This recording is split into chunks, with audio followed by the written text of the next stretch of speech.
Hola, ¿cómo están? Mucho gusto aquí por incorporarse nuevamente todos los martes. Veo que somos 12 ahorita los conectados. Veo a Antonio, a Betty, a Carolina. Hola, Caro. Esmirna, Josefina, María Concepción, María del Carmen, Nayeli, Olga. Hola, Olga, ¿cómo estás? Ruth, hola, Ruth. Y veo otro teléfono ahí que se llama Samsung. Bueno, para que no aparece el nombre. Mucho gusto aquí, como siempre, para conectarse a la videollamada todos los martes a esta hora. Es un estudio bíblico para los que son nuevos aquí. El propósito de este estudio particularmente es leer la Biblia de manera directa, conversar sobre lo leído y al final los últimos 10, 15 minutos platicar sobre un tema en particular y entre todos empezar a compartir experiencias. El objetivo es básicamente para compartir lo que es la palabra de Dios, que las personas sepan la palabra de Dios y leerlo directamente la Biblia, que eso siempre pues es bueno leerlo de manera directa y no solamente escucharlo de otras personas. Y también aprovecho para presentarme para los que no me conocen. Yo soy Sergio Pérez, soy originario de Monterrey, sin embargo tengo unos años viviendo en Toronto, en Canadá. Aquí ya tengo a mi familia y fuera de vaya, pues de mi trabajo normal, pues en mis ratos libres, hago lo que es ese estudio bíblico y también predico la palabra de manera individual ahí con cada persona. O sea, en base a las necesidades de cada persona en particular y pues, para mí siempre me da mucha satisfacción poder predicar la palabra a otras personas. Y pues básicamente esto es, bueno, a grosso modo, estamos leyendo los cuatro libros del Evangelio, Mateo, Marcos, Lucas y Juan. La semana pasada terminamos finalmente con el libro de Mateo después de unos meses. Ahorita estamos iniciando el libro de Marcos, ya lo hemos iniciado, ya llevamos ahí un par de versículos. Entonces vamos a comenzar. Antes que todo, vamos a orar rápidamente. Padre Santo, Rey de Reyes, Señor de Señores, Rey del Universo, Señor. Muchas gracias el día de hoy nuevamente en este nuevo estudio bíblico que estamos teniendo y que vamos a empezar a leer el libro de Marcos, Señor, que fue discípulo del apóstol Pedro, que Pedro fue tu discípulo, vaya, pues de manera interna, Señor, ahí con Jesús. Muchas gracias por todo lo que nos das. Te pido que abramos nuestra mente y nuestro corazón para poder entender la palabra que tú predicaste hace 2000 años, Señor. Muchas gracias en el nombre de Cristo Jesús. Amén y amén. Bueno, aquí voy a proceder a compartir mi pantalla como siempre para poder leer lo que es el texto.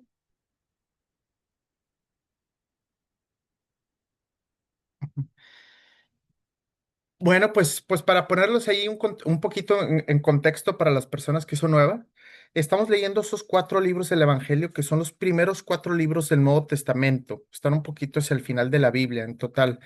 Vaya, la Biblia vaya, se componen de diferentes libros, en total son 66. La Iglesia Católica tiene 74, la Iglesia Cristiana tiene 66 libros. Es un conjunto de libros, vamos a decirlo así donde se compone del Viejo Testamento, que más que todo fue antes de Cristo y más que todo dirigidos al pueblo de Israel, desde, desde más o menos 3500 años, o sea, de la era de nosotros, hasta un poquito antes de Jesús. Y luego está lo que es el Nuevo Testamento en particular. Ahora, leímos primeramente el libro de Mateo, que es el primer libro del Nuevo Testamento. Mateo es un evangelio que describe la vida de Jesús. Pues que lo escribe directamente lo que es ese discípulo de Mateo, que era discípulo directo de Jesús, y ese evangelio se enfoca un poquito más hacia los judíos de hace 2000 años, de aquel entonces, que estaban vivos en aquel entonces, donde estaban intentando decir que Jesús era el Mesías, esa persona esperada por el pueblo de Israel. Ahora, este evangelio de Marcos es un poquito diferente. Cada evangelio es un poco diferente porque está escrito por diferentes autores. Ujú. Entonces es como la versión de cada persona en particular. Es como si vaya, si tú intentaras describir a tu papá, vamos a decirlo así, y de repente tu hermano intenta describir a tu mismo papá, pues a lo mejor las versiones van a ser ligeramente distintas conforme a lo que cada quien vio y vaya, y presenció. El libro de Marco específicamente, que es el segundo, es más corto, es un poquito más directo, se va un poco más rápido. Así, ahora, Marcos, lo que se sabe históricamente, fue discípulo directo del apóstol Pedro y Pedro fue discípulo directo de Jesús. Coloquialmente, este Evangelio de Marcos, mucha gente lo considera como la versión de Pedro, por lo mismo, porque Marcos pues, fue estudiante de Pedro de manera muy, muy apegada. Ahora, es, este de Marcos en particular se dirige a grosso modo bueno, pues al pueblo gentil, que gentil eran los que no son judíos, los que eran como extranjeros, vamos a decirlo así, y que no eran cristianos o no eran judíos. Entonces, él está predicando la palabra a personas que son nuevas en la fe, básicamente. Entonces, el enfoque es un poquito diferente al de Mateo, que se enfocaba a los judíos, que obviamente ya tenían conocimiento los judíos del Viejo Testamento. Ahora, en la última parte nos quedamos aquí pues, en esta sección, que es el capítulo 1, que estamos empezando, versículo 29. Ya Jesús, vaya, pues empezó lo que es su ministerio. Como sabemos, Mateo arranca de manera rápida, un poquito, vaya, al escribir ya lo que era Jesús estaba predicando de sí mismo, predicando la palabra y la gente estaba asombrada en las sinagogas de que, oye, ¿cómo predica Jesús con tanta autoridad? ¿Quién le da tanta autoridad para predicar así? Porque él predicaba muy diferente a las personas de la ley religiosa. Él predicaba con mucha autoridad y la gente se asombraba. Y vamos a empezar a ver cómo él empezaba a hacer milagros de sanación. Entonces aquí empezamos. Jesús sana a mucha gente. Versículo 29. Después Jesús salió de la sinagoga con Santiago y Juan y fueron a la casa de Simón y Andrés. Lo que sabemos, Santiago, Juan, Simón y Andrés eran, bueno, los apóstoles o los discípulos directos o los más cercanos de Jesús específicamente. Y sabemos que la sinagoga es como el lugar religioso de los judíos, vamos a decirlo así, es como la iglesia de los judíos. Ujú. Versículo 30. Resulta que la suegra de Simón estaba enferma en cama con mucha fiebre. Se lo contaron a Jesús de inmediato. Él se acercó a la cama, la tomó de la mano y ayudó a sentarse. Entonces la fiebre se fue y ella les preparó una comida. Ese fue pues, un milagro que hizo Jesús. Sanó a la madre, vaya, pues a la madre de Simón. Simón también se llama Pedro, cambia de nombre, porque básicamente Jesús le dice, vaya, pues le dices, ahora te vas a llamar Pedro, que significa roca. Entonces, cuando hablamos de Simón, estamos hablando de Pedro, es exactamente la misma persona. Ujú. Luego, versículo 32. Esa tarde, después de la puesta del sol, le llevaron a Jesús muchos enfermos y endemoniados. El pueblo entero se juntó en la puerta para mirar. Imagino que estaban dentro de una casa y estaban acercándose la gente y mucha gente estaba viendo. Entonces Jesús sanó mucha gente que padecía de diversas enfermedades y expulsó muchos demonios. Pero como los demonios sabía quién era él, no los dejó hablar. Ujú. Entonces, aquí vemos nuevamente cómo los demonios reconocían a Jesús. No, oh. Entonces, posiblemente las personas de aquel entonces, cuando estaban viendo a Jesús, pues no sabían exactamente quién era. Obviamente Jesús era un judío, o sea, era perteneciente al pueblo, del pueblo de Israel. Apenas se estaban dando cuenta que a lo mejor era un profeta, que tenía poder de sanación, que, que predicaba la palabra con mucha autoridad, pero no estaban muy seguros de quién era en aquel entonces. Apenas Jesús estaba, vamos a decirlo así, como apareciendo en el mapa. Pero los demonios que estaban dentro de estas personas, los demonios sí lo reconocían. ¿Y por qué razón los demonios sí lo reconocían? Recordemos que esos demonios son seres espirituales creados mucho antes que nosotros los seres humanos. Vamos a decirlo así, pues desde hace mucho tiempo para atrás. Y ellos sí sabían quién era el Hijo de Dios, sí reconocían a Jesús. Oh, Jesús, yo te conozco, ya te he visto antes. Oh, sí, yo te conozco perfectamente. Pero Jesús tenía autoridad sobre ellos, que eso es muy importante. Muchas veces las personas ven como el bien el bien y el mal como iguales, como que, ay, mira, como si fuera igual, Dios y Satanás, como si fueran polos opuestos, así. Pero no es así. Dios gobierna totalmente sobre todas las cosas, incluyendo sobre Satanás y los demonios. Dios controla el 100% de las cosas. Al final del día, esos demonios son seres creados igual que nosotros, o sea, referencia de que son seres creados por Dios. Entonces, no es como que están igual, igual. Dios gobierna sobre ellos. Es por eso que Jesús tiene autoridad sobre ellos, inclusive sobre el mismo Satanás. Y eso es algo que considerarlo, porque muchas veces decimos, es que el mal es muy fuerte o algo por el estilo. Bueno, Dios gobierna sobre todo eso, es creador de todo el universo y de todas las cosas. Luego aquí venimos, vaya, cambia un poquito aquí el contexto. Jesús predica en Galilea, que era un pueblo de Israel. A la mañana siguiente, antes del amanecer, Jesús se levantó y fue a un lugar aislado para orar. Muchas veces él hacía eso, como que se separaba de la gente e iba mucho a orar. Inclusive el mismo Jesús oraba mucho con frecuencia y lo oraba a Dios Padre. Entonces, él hacía mucho eso, que es algo que nosotros también debemos estar haciendo. Ahora, muchas personas se preguntan, oye, pero entonces, si Jesús es Dios y lo oraba a Dios, entonces, ¿cómo él se estaba orando a sí mismo? Que es una de las grandes preguntas que dicen. Muchos de los musulmanes argumentan eso, oye, pues Jesús le estaba orando a Dios, o sea, no es, entonces Jesús no es Dios, o a menos que se esté orando a sí mismo. Bueno, cabe recalcar que eso es un poquito el tema de la Trinidad. Jesús está compuesto por tres personas, pero es la misma esencia, es un mismo Dios reflejado en tres personas, que es Dios Padre, ujú, que es el Hijo Jesús, que es cuerpo, es humano como nosotros, tiene un cuerpo tal cual, ¿sí? Y es Espíritu Santo también, que es el Espíritu que está dentro de nosotros y en este mundo actualmente. Entonces se compone de esas tres personas. Es muy difícil explicarlo y de alguna manera mentalmente asimilarlo, porque nosotros estamos acostumbrados a ver a una persona, decir, no, pues yo soy yo y pues no soy tres personas, sino soy uno solo, ¿sí? Pero Dios que todo lo puede, que es infinito, no lo podemos poner en una caja, o sea, encerrarlo y decirlo, no, es que nada más puede ser uno y nada. Dios es omnipotente, se puede presentar de las maneras que Él quiera. Y en este caso tenemos identificadas esas tres personas, Dios Padre, Hijo Jesús y Espíritu Santo.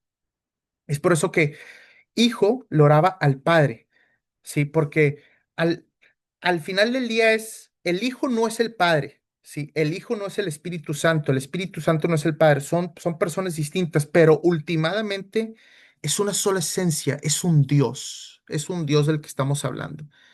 Es de alguna manera un poquito difícil de explicar, pero es más o menos algo así, se compone de tres personas.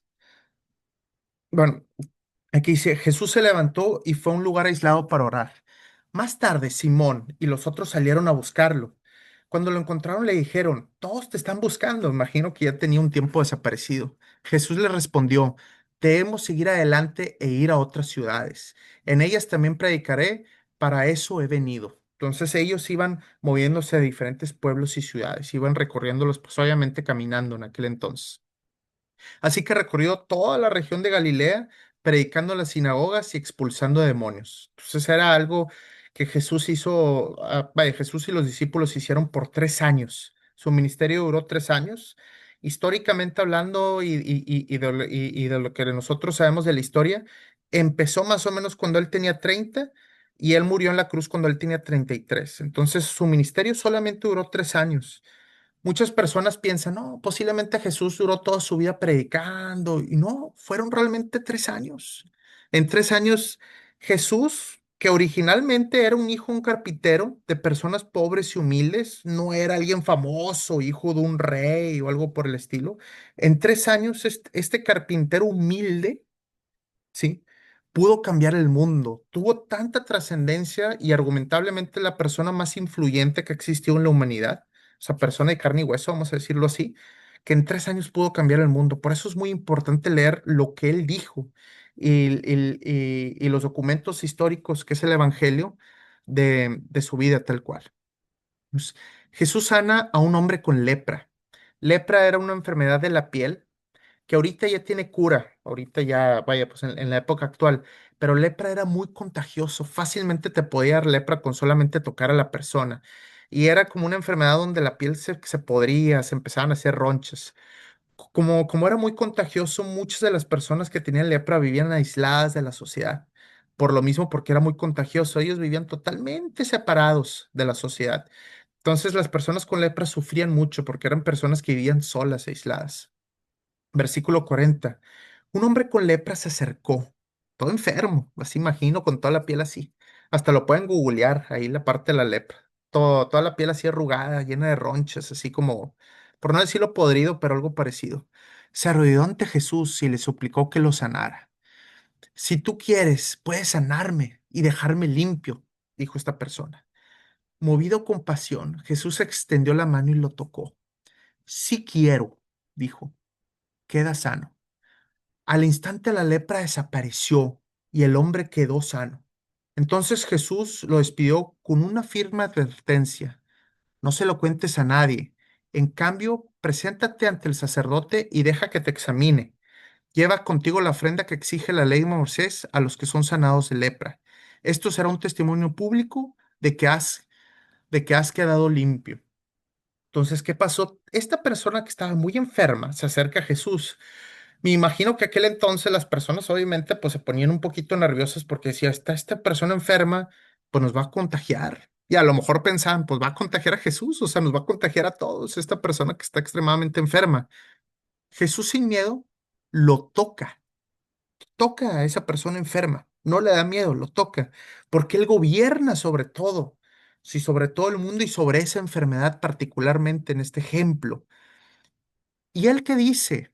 Sí, a veces dicen, oye, pues ora al Padre o pide la fuerza. No, Él dice, yo sí quiero, sí, sí, o sea, de su propio poder sale esto, sí, yo sí quiero, sí. Entonces, tiene tanta autoridad Jesús que Él mismo puede decir, yo quiero que seas sano y queda sano al instante.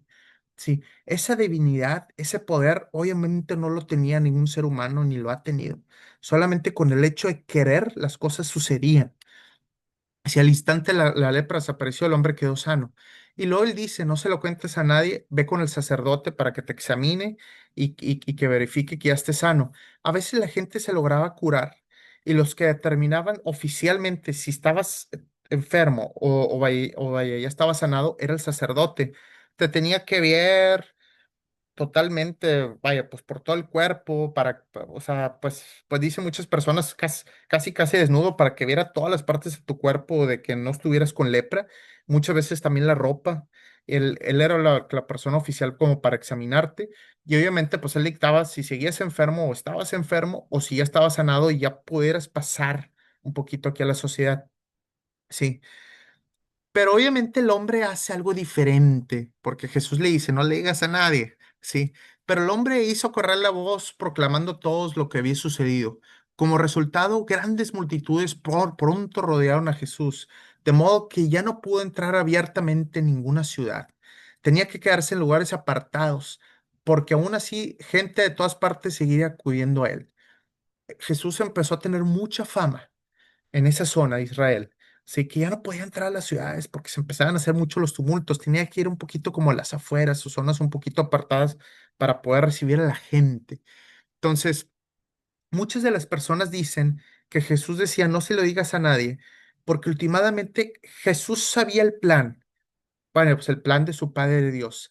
Sabía que no podía hacerse muy famoso de manera tan inmediata y tan rápida, porque luego a lo mejor los planes se pueden estropear. Entonces él sabía que su ministerio tenía que durar en total 3 años, entonces tenía que aplazar un poquito el tiempo, sí, darse a conocer, pero de manera en que Dios quería darse a conocer y no de manera muy precipitada y muy rápida. Entonces, por eso dice la gente que posiblemente esa era la razón por la que decían, no se lo digas a nadie, porque de alguna manera él estaba midiendo los tiempos conforme a los de Dios.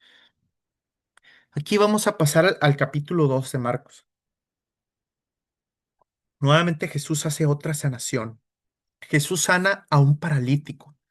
Cuando Jesús entró a Capernaum, varios días después, enseguida corrió la voz de que había vuelto a casa. Pronto la casa donde se hospedaba estaba tan llena de visitas que no había lugar ni siquiera frente a la puerta, mientras él les predicaba la palabra de Dios. Y aquí, ojo, llegaron 4 hombres cargando un paralítico en una camilla. Como no podían llevarlo hasta Jesús debido a la multitud, imagino que estaba rodeado, como decían en la parte, no podían llevar cargando a esta persona. Sí, abrieron un agujero en el techo, imagino que se habrán subido por algún tipo de escalera, abrieron un agujero en el techo encima donde estaba Jesús. Luego bajaron al hombre en la camilla justo delante de Jesús, casi casi se lo pusieron enfrente. Me imagino que hicieron el esfuerzo para traérselo y ponérselo enfrente a través del techo. Ujú. Al ver la fe de ellos, Jesús le dijo al paralítico, hijo mío, y ojo aquí atento a lo que él dice, hijo mío, tus pecados son perdonados. Entonces dice, "Ay, pues, Jesús ahora está perdonando pecados, ¿ok? ¿Qué sucede en el versículo 6?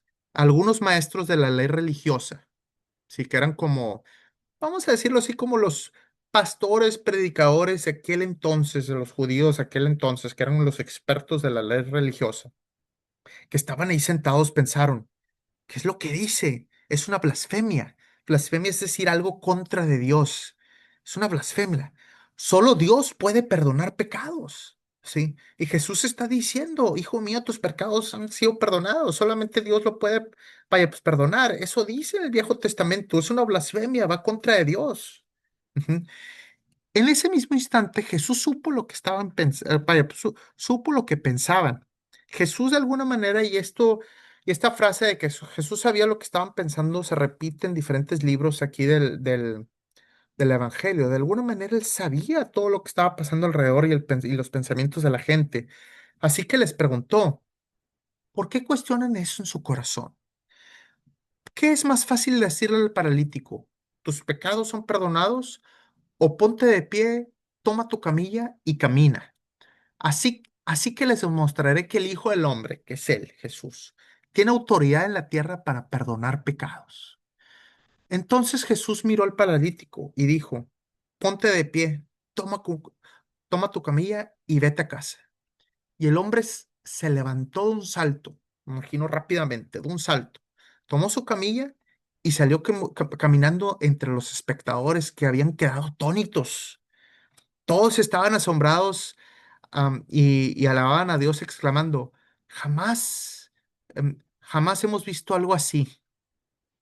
Entonces, vamos a ver qué está pasando aquí. Y esto es algo muy importante. Yo sé que lo leo de manera un poquito rápida y así como que muy por encima, pero vamos a entender qué está pasando.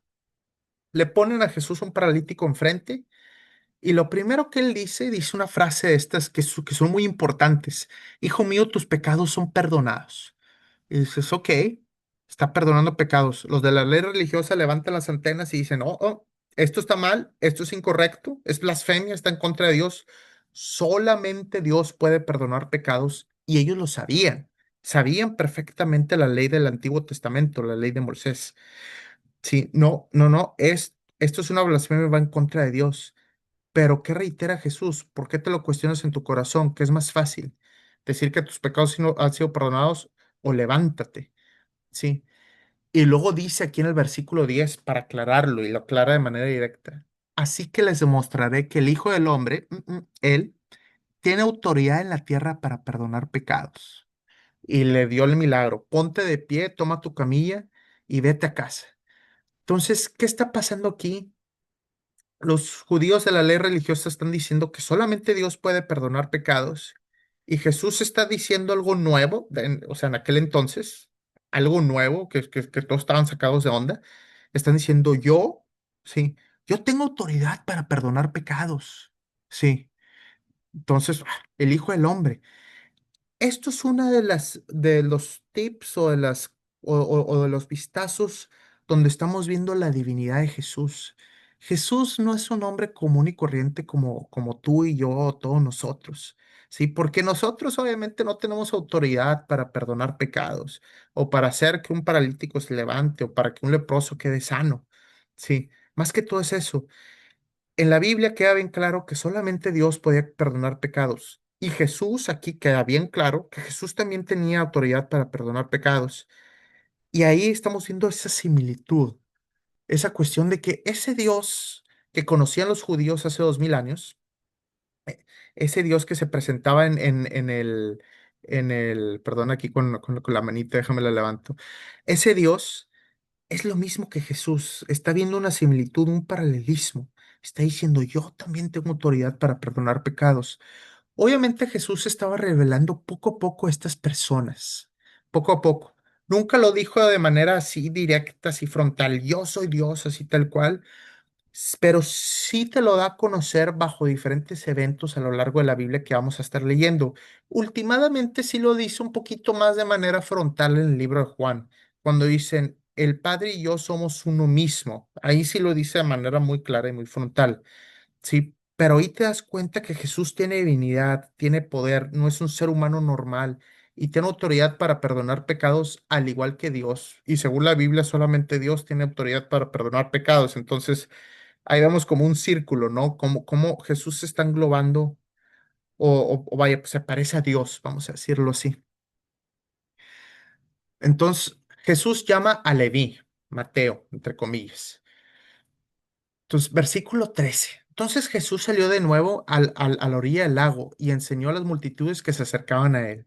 Mientras caminaba, vio a Leví, hijo de Alfeo, sentado en su cabina de cobrador de impuestos. Sígueme y sé mi discípulo, le dijo Jesús. Entonces Leví se levantó y lo siguió. Leví es el mismo nombre de Mateo, que Mateo es uno de los autores de uno de los libros del Evangelio, que es el que acabamos de leer. Hasta la semana pasada lo terminamos. Él fue discípulo directo de Jesús y él era originalmente cobrador de impuestos, o sea, antes de conocer a Jesús, como estaba ahí. Cabe recalcar que esto es muy, esto lo que él hacía, porque uno dice cobrador de impuestos, pues bueno, X. Pero en aquel entonces, recordemos la situación, hace 2000 años ahí en el pueblo de Israel. Israel había sido conquistado por Roma, ya sabes, ese gran imperio romano que conquistó mucho territorio en aquel entonces y que duró por varios siglos. Entonces, Mateo era como un traidor del pueblo de Israel, porque decía, híjole, tú que eres judío, estás trabajando para los romanos, para los que vaya, nos conquistaron, y tú nos estás quitando dinero nosotros de impuestos para dárselos al gobierno romano. Entonces veían a Mateo y a todos los cobradores de impuestos como traidores, como, ay, tú traidor, o sea, vaya, pues no nos quieres a nosotros que somos tus hermanos, o sea, para los judíos, sino tú estás trabajando para el enemigo, que es el pueblo romano. Entonces, los cobradores de impuestos eran muy mal vistos en el, pues en el pueblo de Israel, eran vistos como traidores y como grandes pecadores. Versículo 15. Más tarde, Leví invitó a Jesús y a sus discípulos a una cena en su casa, junto con muchos cobradores de impuestos, imagino que eran sus compañeros, y otros pecadores de mala fama. Entonces, ahí en la casa de Leví, que era Mateo, invitó a los discípulos de Jesús, a muchos cobradores de impuestos que eran vistos, vaya, malamente, y a muchos otros pecadores de mala fama. Había mucha gente, am, había mucha de esa clase de gente entre los seguidores de Jesús, normalmente, y eso es muy importante recalcarlo. Cuando los maestros de la ley religiosa, que eran fariseos, porque se llamaban fariseos, eran esos como sacerdotes judíos, vamos a decirlo así, lo vieron comer con los cobradores de impuestos y otros pecadores. Preguntaron a los discípulos, ¿por qué come con semejante escoria? ¿Sí me explico? O sea, esos fariseos, pues obviamente eran, pues, gente de clase alta, ¿sí me explico? Eran, vaya, maestros de la religiosa, me imagino que eran, pues tenían cierto estatus en la sociedad, ¿sí? Entonces, pues se les veían así como que, ay, esos discípulos de Jesús, todos esos pecadores y cobradores de impuestos, mala fama. ¿Por qué Jesús, ese maestro, está con ellos, con esas escoria? Así le dicen. Sí. Cuando Jesús los oyó, les dijo, la gente sana no necesita un médico, los enfermos sí. No he venido a llamar a los que se creen justos, sino a los que saben que son pecadores. Ojo con eso. Y es algo que nosotros como seguidores de Jesús y cristianos debemos de ser. ¿Sí me explico? ¿Por qué? Porque hay mucha gente, y esto lo he visto muchas veces, esa frase. Dice, yo estoy bien, yo soy una persona buena. Sí, yo también pensaba que era una persona buena.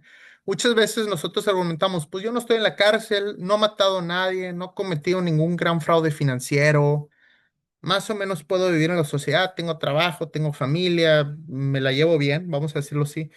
Yo soy bueno, no estoy enfermo. Sí. Pero Jesús dice, no ha venido para esas personas que se creen que son buenas o que no ocupan a un médico o que creen que son sanas. No, yo vengo específicamente para los que son pecadores, para los que son enfermos, para los que sí ocupan de mí, para los que me buscan. Entonces debemos de cambiar esa mentalidad, porque últimamente, y seamos honestos y directos, todos somos pecadores. Yo batallo mucho con la cuestión en mi enojo. Yo soy avaro, de cierta manera. Batallo también, obviamente, de vez en cuando ahí con pensamientos de lujuria. Batallo en esas tres áreas en particular que yo he identificado. Yo no soy una persona totalmente sana. Yo ocupo de Jesús, yo ocupo vaya, de su sanación. Y estoy seguro que todas las personas aquí de alguna manera batallamos en ciertas áreas de nuestras vidas.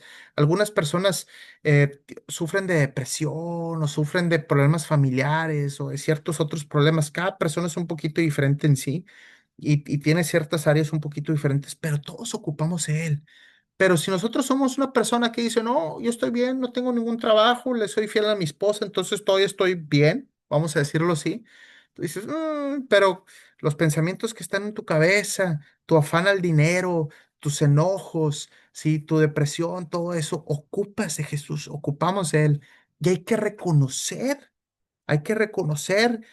que somos pecadores. Todos somos pecadores y lo debemos de buscar últimamente y quitarnos esa mentalidad como los fariseos, que, oye, esa escoria, ¿por qué te juntas? Nosotros somos los así, los perfectos, los que no ocupamos de nadie. Sí, esa mentalidad hay que cambiarla por completo nosotros que somos cristianos. Muchas veces con amigos ateos más que todo, o a veces con amigos, pues tú sabes, en México, pues la gran mayoría son católicos por tradición, pues por la tradición de los españoles de hace cientos de años, pero muchas veces he escuchado esta frase, me dicen, es que yo no siento que ocupes a Dios para ser buena persona. Y entiendo su punto, o sea, entiendo de que, bueno, pues para vivir en sociedad, ser una persona normal, bien y todo, pues no ocupas a Dios. Sí, entiendo. Tengo muchos amigos ateos que son perfectamente normales y que podamos decir que son buenas personas. No están en la cárcel ni cometen grandes maldades, vamos a decirlo así. Pero lo que sí hay que admitir es que es algo claro que todos somos pecadores. Todos batallamos en algún área de nuestra vida. Si nosotros tomamos una semana de nuestra vida, 7 días, estoy seguro que podemos identificar ciertos momentos o instantes de nuestra semana donde sí cometimos pecado, donde no somos perfectos, solamente Dios es perfecto. Y en este caso Jesús también es perfecto. Sí, entonces nosotros ocupamos de Él de cierta manera. Discusión acerca del ayuno. Versículo 18. Cierta vez que los discípulos de Juan y los fariseos ayunaban. Sí. Algunas personas se acercaron a Jesús y le preguntaron, ¿por qué tus discípulos no ayunan como lo hacen los discípulos de Juan y los fariseos? Jesús les contestó, ¿acaso? Bueno, o sea, aquí es un poquito diferente porque Jesús hablaba un poquito en parábolas, de manera indirecta, pero vamos a descifrar lo que está diciendo. ¿Acaso los invitados a una boda ayunan mientras festejan con el novio? Por supuesto que no. No pueden ayunar mientras el novio está con ellos. Pero un día el novio será llevado y entonces sí ayunarán. Además, ¿a quién se le ocurriría remendar una prenda vieja con tela nueva? Pues el remiendo nuevo encogería y se desprendería de la tela vieja, lo cual dejaría una rotura aún mayor que la anterior. Vamos a descifrar un poquito lo que está diciendo aquí. Estas personas están diciendo es importante ayunar. Y sí, es importante ayunar, es importante orar. Pero mientras esté el Hijo de Dios, vamos a decirlo así, Dios en carne propia, en la tierra contigo, lo más importante es Él. Entonces, de cierta manera, hay que tener prioridades. Él dice, si están los invitados en una boda y está el novio, que es la persona más importante, pues ahorita estás con el novio, después ayunas. Entonces, Jesús de manera indirecta te está diciendo, yo soy lo más importante aquí. Sí, más que cualquier otra tradición o cualquier otra cosa que tengas que hacer, yo soy lo más importante. Sí, entonces debemos de ponerlo en primer lugar a Jesús, ser seguidor de Jesús, seguir su palabra y luego ya las demás cosas, pero primeramente Él. Él es el novio en la boda, como Él dice, o sea, puso ese ejemplo en particular. Y lo, versículo 22. Y nadie pone vino nuevo en cueros viejos, el cuero porque lo ponían así como pues en botellas forradas de cuero. Sí, pues el vino reventaría los cuernos, vaya, pues los cueros, y tanto el vino como los cueros se echarían a perder. El vino nuevo necesita cueros nuevos. Sí, entonces eso es lo que está diciendo él.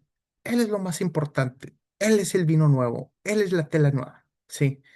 Hay que prestarle atención a él y ponerlo en primer lugar.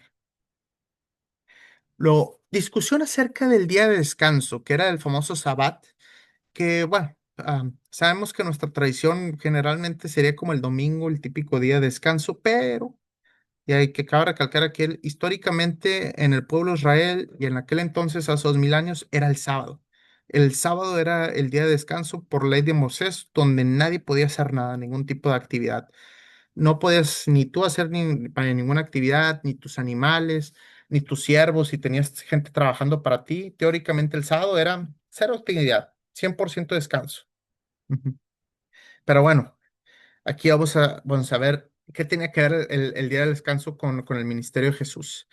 Versículo 23. Cierto día de descanso, que era un sábado, mientras Jesús caminaba por unos terrenos sembrados, sus discípulos comenzaron a arrancar espigas de grano para comer. Estaban pues arrancando las espigas para comer.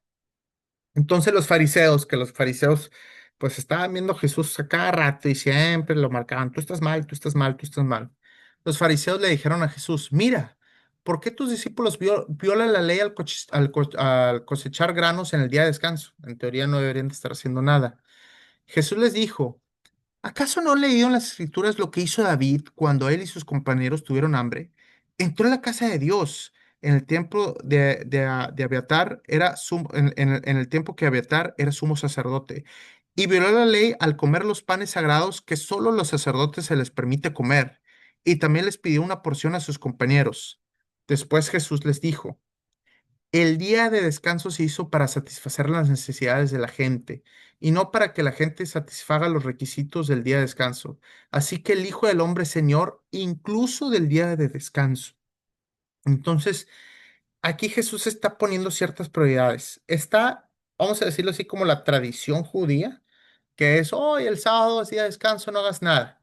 Entonces está diciendo él con las escrituras. David, hace muchos años, estamos hablando pues aproximadamente unos, no estoy seguro si 1500 o vaya, vaya 1000 años antes de Jesús, ¿sí?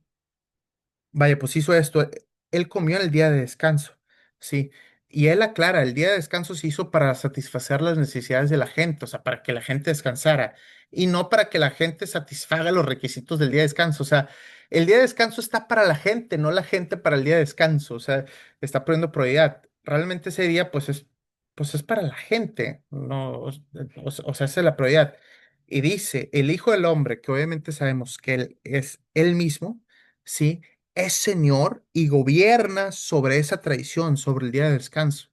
Entonces, Jesús está aclarando varias cosas sobre él, porque como comentamos ahí en estudios previos, pues obviamente nosotros hemos escuchado a lo largo de nuestras vidas y yo lo he escuchado mucho. No, es que Jesús a lo mejor era un gran maestro, era un gran gurú, pero no era Dios, no lo creo. Alguna vez escuché un amigo acá, dijo, no, yo escuché que Jesús fue a la India, específicamente a Nepal, que es una zona por ahí cerca, y vaya, cuando él era joven y él se iluminó, él obtuvo tanto conocimiento en la India que llegó a cierto conocimiento cerebral y que... Pero bueno, estamos leyendo que está bien, son puros cuentos, historias. ¿Qué fue lo que él dijo, Jesús? Para el registro histórico que tenemos nosotros, para los seres humanos, de su vida. ¿Qué él dice? No, hombre, no se apuren, yo soy solamente un maestro con mucho conocimiento, mucha habilidad cerebral o espiritual. No, él está diciendo, yo soy el Hijo del Hombre, yo tengo autoridad en la tierra, yo puedo perdonar pecados. Ay, pues, yo tengo autoridad, sí, yo soy Señor sobre las tradiciones de los seres humanos, sobre el día del descanso, en este caso. Yo soy el novio en la boda. Sí, antes de ayunar y cualquier otras cosas, soy yo el más importante. Sí, para que la gente no los confunda. Muchas veces vas a escuchar a lo largo de tu vida versiones de Jesús, que él dijo y que él fue, entonces hay que argumentar, ¿qué fue lo que Jesús dijo quién era? Por ejemplo, los testigos de Jehová dicen, no, es que Jesús era el arcángel Miguel. Bueno, en alguna de estas partes dice Jesús claramente que era un ángel o que era el arcángel Miguel. No, hay que revisar los textos que nosotros tenemos preservados históricamente en griego principalmente de la vida de Jesús y leerlo, sí, de la fuente, de lo que él dijo. ¿Quién es Jesús? ¿Qué es lo que él dice que fue específicamente? Y creo eso como cristianos es muy importante recalcarlo, porque muchas veces van a haber confusiones ahí. Los mormones creen que pues, que Jesús es em, que Jesús y Satanás son hermanos, vamos a decirlo así, que son hermanos, que son iguales, pero volvemos a lo mismo. ¿Dónde dice Jesús eso?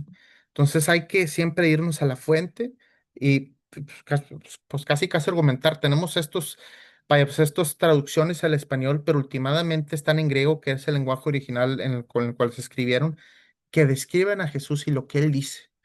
Vamos a continuar leyendo un poquito más. Bueno, se perdió terminar con esta primera parte. Capítulo 3 de Marcos. Jesús sana en el día de descanso. Entonces Jesús estaba trabajando en el día de descanso. Versículo 1. Jesús entró de nuevo en la sinagoga y vio a un hombre que tenía una mano deforme. Sí. En otras versiones dice que tenía la mano seca. Sí. Como era el día de descanso, los enemigos de Jesús, muchos de esos eran fariseos, que ya lo sabemos que le estaban echando un ojo, lo vigilaban de cerca. Si sanaba la mano del hombre, tenían empezado a acusarlo por trabajar en el día de descanso. Ya lo estaban maquilando. Jesús le dijo al hombre con la mano deforme, ven y ponte de pie frente a todos. Luego se dirigió a sus acusadores y les preguntó, ¿permite la ley hacer buenas acciones en el día de descanso o es un día para hacer el mal? ¿Es un día para salvar la vida o para destruirla? Pero ellos no quisieron contestarle. Imagino que los religiosos se quedaron así atónitos de que qué me está preguntando, no sé muy bien. ¿Sí? Jesús miró con enojo a los que lo rodeaban, que eran todos esos que le iban a acusar, profundamente entristecido por la dureza de su corazón. Tenía el corazón endurecido, eso es muy importante. Entonces le dijo el hombre, extiende la mano, imagino esa mano de Ford. Así que el hombre extendió la mano y la mano quedó restaurada, completamente sana. Los fariseos salieron enseguida y se reunieron con los partidarios de Herodes para tramar cómo matar a Jesús. Aquí estamos viendo el inicio de esa trama de cómo últimamente crucificarlo. Los fariseos ya habían visto mucho, estaban en contra de Jesús, vieron ese milagro donde Jesús sanó la mano del hombre en el día de descanso, que era el sábado, que teóricamente no se podía hacer nada, y ya empezaban a tramar cómo matarlo. Sí, apenas empezaban. Entonces, estamos viendo como que el inicio de ese plan de la crucifixión. Pero Jesús hace muy buenas preguntas. Dice, ¿permite la ley hacer buenas acciones en el día de descanso o es un día para hacer el mal? ¿Es un día para salvar la vida o para destruirla? Entonces Jesús está diciendo, hay ciertas leyes o tradiciones que, ok, están ahí. Sí, como él dice, el día de descanso es para la gente y para las necesidades de la gente, para descansar, básicamente, para esa necesidad. Pero dice, sí, hay niveles, sí, de cierta manera hay niveles y hay cuestiones que hay más importantes. Antes que descansar o cuestiones de esas o que seguir esa tradición o esa ley, hay que hacer buenas acciones si es posible, hay que salvar la vida, sí. Entonces, de cierta manera, hay cuestiones que hay más, que son más importantes y él pone ese énfasis. Hay ciertas cosas más importantes, hacer buenas acciones, salvar la vida, más que respetar alguna tradición o alguna ley de esas, sí, que son más que todos para descansar. Entonces, Jesús ponía ese énfasis y esa diferencia. Por el momento vamos a pausar aquí, que va a ser el capítulo 3 de Marcos y terminamos con el versículo 6. Próxima semana, próximo martes, empezamos con el capítulo 3, versículo 7 en particular. Y aquí en esta última parte, vaya, siempre lo aprovecho para, para comentar sobre un tema en particular. Obviamente yo voy a empezar con un tema en sí. Pero luego ustedes pueden platicar sobre ese tema o pueden platicar sobre algún otro tema o duda que tengan. El día de hoy voy a tocar sobre un pecado en particular, que es un pecado en el que a mí me ha afectado a lo largo de mi vida. Sí, el que pues, vaya, pues gracias al Espíritu Santo pues he sabido manejar, pero siempre dependo del Espíritu Santo para poderlo sobrellevar. Es el tema de la avaricia. Sí, el tema de la avaricia. Desde que yo era pues joven, vamos a decirlo así como adolescente o en la universidad, sí, siempre estaba pues estudiando, trabajando medio tiempo, intentando ahorrar, intentando incrementar mi cuenta bancaria lo más que pudiera, siempre lo estaba revisando pues a toda costa, ponía prioridad el dinero en mi vida. ¿Por qué razón? Pues mi argumento en aquel entonces era, pues yo trabajo para el dinero y si estoy trabajando 8 horas para conseguir dinero es algo muy importante al que le tengo que poner énfasis y últimamente pues es algo que tiene mucha importancia en mi vida, ¿si me explico? O sea, pues voy a intentar acumular la mayor cantidad de dinero que yo pueda en mi vida e intentar ahorrar poco a poco, sí, porque pues pues bueno, pues yo me imaginaba como jugando un juego Monopoly, así de que, oye, ¿sabes qué? Pues tengo que acumular muchos billetes. Entonces, sí, eso era. Entonces mi corazón estaba lleno de avaricia y yo tenía el dinero como un dios. Sí. Sí, entonces yo tenía ese dinero como Dios, yo le estaba sirviendo el dinero. Y Satanás te pone diferentes tipos de pecados, en este caso el dinero, para darle prioridad. Pero no, la prioridad es Dios, es Jesús sobre todas las cosas. Sí, no hay que ser esclavos al dinero. Yo era esclavo a mi cuenta bancaria. Así esclavo, me sentía esclavizado viendo la pantalla ahí, vaya, pues en mi cuenta bancaria. Eso es un tema, el tema de la avaricia. Y también hay otro tema que va ligado al dinero, pero un poquito diferente que lo quiero platicar ahorita. Muchas veces las personas me llegan con problemas financieros, porque tienen muchas deudas o que no tienen trabajo. Y es un tema que pues agrava a muchas personas en general. Y Jesús en el libro de Mateo habla específicamente sobre el dinero y dice lo siguiente, que es algo que se los quiero compartir aquí. Dice, vaya, pues Jesús dice, vaya, ve a los animales del campo y a las aves del cielo. ¿No ves que Dios para y las alimenta sin que ellas se preocupen? Tú busca primero el reino de los cielos y Dios que sabe que tienes que comer, Dios te hará que comer. Y nuevamente vuelve a decir otra similitud muy parecida. Ve a las flores del campo, ve cómo Dios las viste de manera muy hermosa. ¿No son ustedes más importantes que las flores del campo? Busca primero el reino de los cielos y Dios que sabe que tienes que vestir, Él te lo hará. Entonces, obviamente el dinero es importante porque de eso vivimos y vaya, pues hay que reconocerlo. Necesitamos que comer, necesitamos que vestir, necesitamos un techo, un hogar, sí, para poder solventar nuestra familia. Pero Jesús nos manda a decir algo muy diferente a lo que nos dice el mundo. Dice, busca primero el reino de los cielos, pon a Dios primero, búscalo a Él.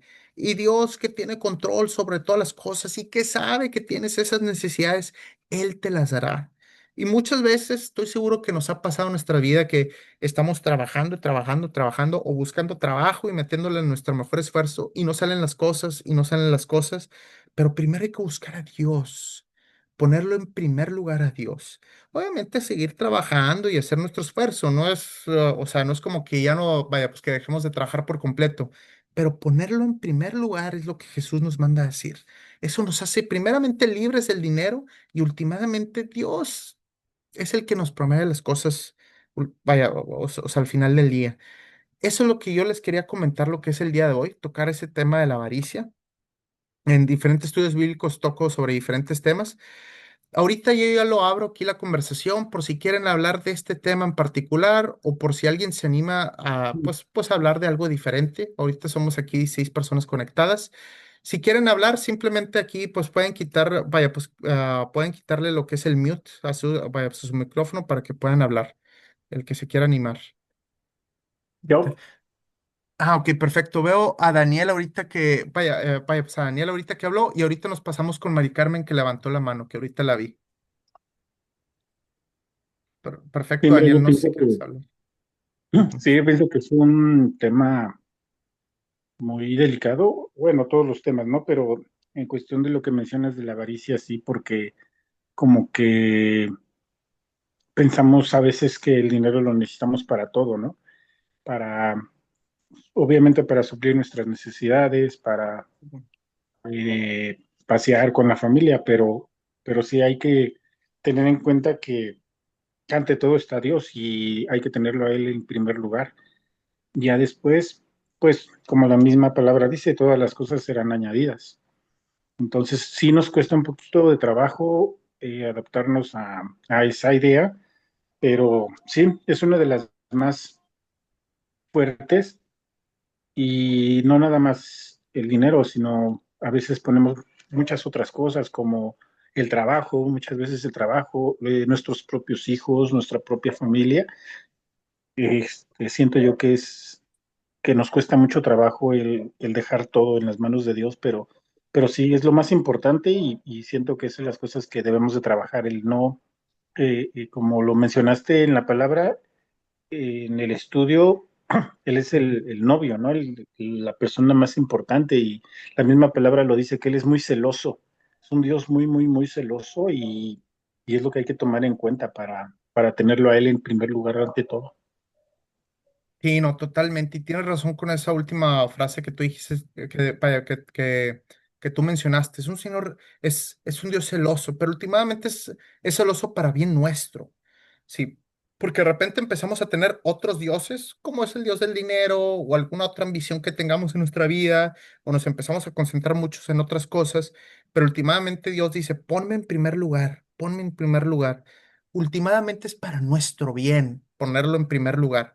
Porque si empezamos a poner el dinero o cualquier otra cuestiones, nos empezamos a desviar y nos empieza a ir mal, empezamos a sufrir, empezamos a tener tristeza. Hay que ponerlo en primer lugar. Somos seres espirituales últimamente dentro de un cuerpo de carne y hueso y ocupamos de nuestro Espíritu Santo, o sea, nuestro Dios Padre, de nuestro Creador, de estar conectados con la fuente, vamos a decirlo así, de la persona que nos creó, de ese Dios, para sentirnos bien. Bueno, Mari Carmen, creo que tú habías levantado la mano, ¿verdad? Ahí Sí, sí quieres. sí, la verdad. Sí. Pues yo, quisiera preguntarte sobre, porque, bueno, he escuchado que luego cuando se reúnen y encuentran a Jesús, se curan. Entonces, yo tengo muchas dudas sobre eso y he estado investigando, ¿no? Y entonces, no sé cómo me llegó de los que investigan de los paranormal, que dice que Ujú. ellos estuvieron investigando todas las religiones. Sí. Todas, todas, todas, y que se parecían la de los mormones con la de los testigos, ¿no? Más o menos tenían algo similar. Y la luz del día, algo así decía, ¿no? Bueno, aquí sí. la cuestión es que dicen que ellos asistieron a una reunión de cristianos Ujú, y que ahí sí ocurrían milagros, que había gente que sí se curaba, pero decía ujú. el de paranormal que ellos más bien se curaban porque, pues como la música los llevaba a tener un contacto con Jesucristo, que su fe era la que los curaba. Entonces yo te quería preguntar sobre esa cuestión. Específicamente, pues te soy sincero un poquito de manera abierta. Apenas haber estado pues ahí en el lugar para ver qué estaba pasando específicamente. Sí hay de repente sanaciones, sí he visto sanaciones de repente en la iglesia, así que ha sucedido. Ahora, últimamente es Dios el que lo hace y la fe de esa persona también, porque no es, o sea, Dios no te va a forzar, vamos a decirlo así, o no va a forzar tu sanación si no quieres. Últimamente tienes que tener un corazón abierto, en otras palabras, fe, creer en Él para poder tener esa sanación, para que entre el Espíritu Santo. Entonces, de alguna manera, eso sí. Ahora, no te pudiera decir con certeza plena, ¿por qué? Porque yo no estaba en el lugar, no sé exactamente lo que estaba pasando. Sí he visto, sí he presenciado ese tipo de cosas en iglesia. Me imagino que debe haber sido algo parecido bueno, pues a los que ellos vieron ahí en particular. Pero, pues, últimamente, de repente son milagros que científicamente hablando ahorita no los podemos describir. Tú llevas al mejor médico y dices, ¿sabes qué? Esto no hace sentido, no tenemos la ciencia o el conocimiento para decir qué fue lo que pasó. Y esos son milagros que a lo mejor pasan hoy en día, pero últimamente, pues hay milagros, vaya, pues de la Biblia, como es la resurrección de Jesús. Es decir, oye, lo matas a Jesús, lo clavan, le atraviesan una lanza en su cuerpo. Los romanos eran expertos en crucificar gente y sabían cómo matar a la gente y estaban plenamente seguros de cómo matarlo. Sí, y últimamente 3 días después regresa Jesús y dice, "Oh, estoy vivo". Entonces, ese tipo de situaciones se ha presentado a lo largo de la historia. No sé si puedo contestar tu pregunta, Mari Carmen. Ah, y también tenía otra duda sobre, ya ves que hay profetas, Sí. ¿por qué son profetas? ¿O qué los hace especial? Bueno, muchas veces vaya, los profetas son personas que empiezan a predicar la palabra o, por ejemplo en la Biblia que, vaya, pues, que decían los profetas es que empezaban a decir cosas que a lo mejor pudieran suceder en un futuro, vamos a decirlo así, como el profeta Isaías, vaya, Juan el Bautista de cierta manera también era un profeta. Entonces, de cierta manera, pero te soy sincero, de perdido, oficialmente los profetas están en la Biblia. Ya hoy en día, o sea, en el año 2025 que la iglesia o que oficialmente en el cristianismo reconozcamos que una persona es profeta tal cual, eso no, vaya, no sucede. Hay obviamente predicadores, hay obviamente pastores, padres, sacerdotes, eso sí los hay, pero profeta tal cual que empieza a decir cosas del futuro o cuestiones así, pues están en la Biblia, pero ya últimamente ahorita pues no se reconocen oficialmente. Ujú. Yo quiero Perfecto. participar. Hola, Rolando, claro que sí. Hola, bendiciones. Yo el comentario de María del Carmen se me hizo muy interesante al que Sí, dice que se curaban. Y en una parte que yo estuve leyendo días pasados, de, en Marcos 9:23, dice, Jesús le dijo, si puedes creer, al que cree todo, le es posible. Entonces ahí como que va muy de la mano con el comentario que hizo María del Carmen. sí, sí, así Sí, es.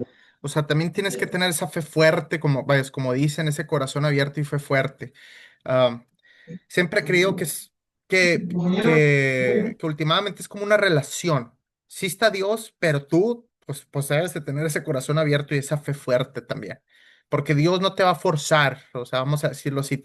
O sea, es como una relación tal cual, pues no es igual, pero imagínate como un noviazgo que está saliendo con alguien, es una relación de dar, dar, es una comunicación. Entonces, ambos debe de haber comunicación. Obviamente Dios quiere estar contigo, por ahí sí hay disposición, pero hay, o sea, hay personas donde no quieren saber nada de Dios, otras que sí, entonces debemos de tener esa relación con Dios.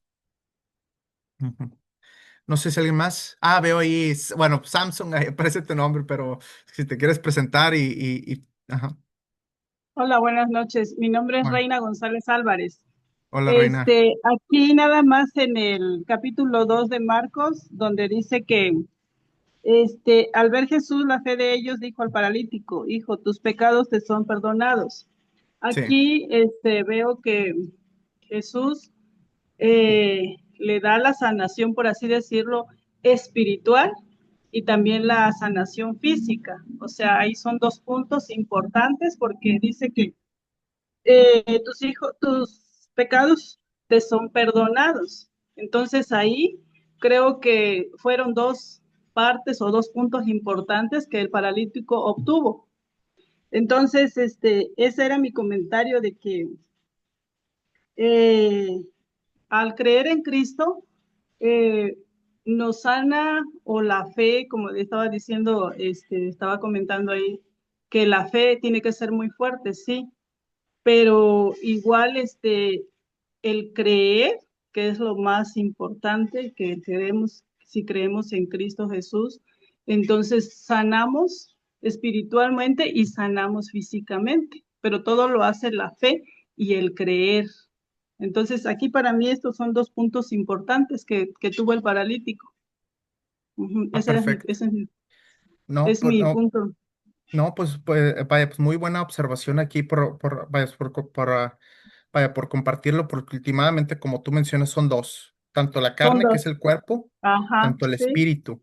Siempre he ajá, considerado que pues, obviamente es muy importante el cuerpo y más que todo cuando estás enfermo, pero es mucho más importante el espíritu porque eso es lo que lo trasciende. espiritual, Sí, porque pues exactamente. nosotros somos espíritus y pues y vaya, vamos a durar toda la vida, o sea, eternamente, y eso es lo más importante. Y, Sí, y Jesús provee esa sanación, Jesús provee esa sanación física, como vimos, esa sanación ajá, espiritual. Y así es. provee muchas otras cosas más. También Ajá, provee vida eterna, pues a través de su resurrección. También tiene así control es. sobre la muerte, vamos a decirlo así. Y él mismo levantó a muertos. También ahí luego los vamos a ver vaya, pues en el libro de Marcos y en los otros libros también vaya, lo vemos. Pero muy buena observación, Reina. Muchas gracias. Sí. También aquí también dice que sus amigos, dice, lo llevaron. Entonces, creo que para nosotros, si tenemos amistades, amigos, como dice aquí, los podemos llevar a Cristo. Entonces, eh, el paralítico, pienso yo, creo que no sabía, o tal vez sí sabía porque escuchaba, había mucho murmullo de Cristo. Entonces, los fariseos se encargaban de todo ese murmullo que había. Entonces, pienso yo que si los amigos del paralítico lo llevaron, nos está enseñando que nosotros podemos llevar amigos, amistades, personas que no son nuestros amigos a Cristo Jesús para que obtengan la salvación a través de nuestro Señor y Salvador Jesucristo. Muchas Ujú. gracias por esa observación y vaya, por compartirla aquí en el grupo. Muy importante eso. Ver cómo los Sí, amigos de esta persona, a través de su se fe, preocuparon, sí, se preocuparon y esta persona enferma fue sanada. Entonces, a veces a través de nuestra fe, nuestros amigos y familiares cercanos Sí, pueden ser salvos. Y estoy así seguro que es. muchos de ustedes pues tienen alguna situación de algún amigo cercano o familiar que a lo mejor no cree en Dios o tiene otro tipo de creencias, que es totalmente válido y eso lo vemos, o sea, en todos lados. Pero a Así es. veces es tener paciencia. Puede tardarse varios años y tener fe, pero seguir obrando en la vida de estas personas. Sí, porque últimamente Jesús también nos usa como instrumentos para la salvación de otras personas De también. Y otras eso es lo más personas. gratificante, ser, ser sirvientes de Dios y servirlo de esa manera. Sí, pues qué mejor. Sí, Ujú. ese era mi punto de vista que yo observé y lo que quería comentar. Muchas gracias. Gracias, Reina, aquí por tus comentarios. Sí, Ujú. sí, Bueno, pues muchas gracias aquí a todos los que participaron y también a los que están escuchando aquí. Veo que, vaya, éramos 17, ahorita somos 16. Y pues muchas gracias aquí por todos, pues por su tiempo. Para concluir, vamos a terminar con una oración. Padre Santo, muchas gracias, Señor, por estas enseñanzas de Marcos, Señor, lo que quedó registrado históricamente de la vida de tu Hijo Jesús, Señor por las obras que él hizo en los días de descanso, Señor. También por la sanación del paralítico, que nos quedó clara la fe de los amigos, también puede transformar vidas, Señor. Y también por esa sanación tanto física como espiritual, Señor. Porque al final del día es muy importante tener esa fe fuerte, Señor, para poder tener una relación contigo. Muchas gracias nuevamente por todo lo que nos das. En el nombre de Cristo Jesús, amén y amén. Pues muchas gracias a todos. Nos vemos ahí el próximo martes a la misma hora. Y ahí estamos en el grupo WhatsApp. Ahí les comparto lo que son vaya, pues el enlace. Que tengan muy bonita semana a todos. Que les vaya muy bien. Hasta luego. Bye bye, Rolando. Bye.